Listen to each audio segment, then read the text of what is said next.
દાહોદના મનરેગા કૌભાંડમાં મંત્રીના દીકરાઓએ અરજી કરી છે। વજુભાઈ ખાબડના દીકરાઓએ આગોતરા જામીન માટે અરજી દાખલ કરી। મનરેગા કૌભાંડમાં 4 કર્મચારીઓ 3 દિવસના રિમાન્ડ હેઠળ છે।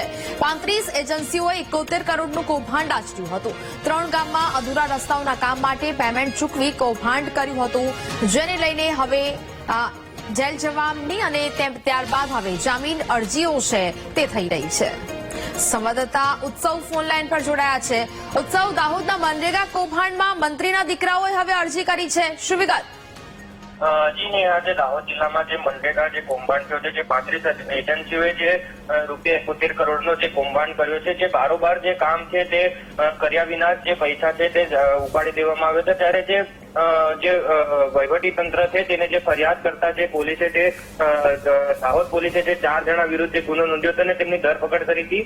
ત્યારબાદ જે હવે જે મળતી માહિતી મુજબ જે મંત્રી જે બચુ ખાબડ છે તેમના જે બે પુત્રો દ્વારા જે દાહોદ સેશન કોર્ટની અંદર જે આગોતરા જામીનની જે અરજી છે તે મૂકવામાં આવી છે।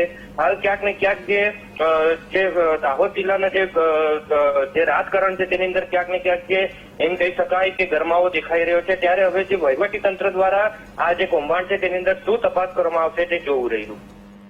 બિલકુલ ઉત્સવ, જાણકારી બદલ આભાર।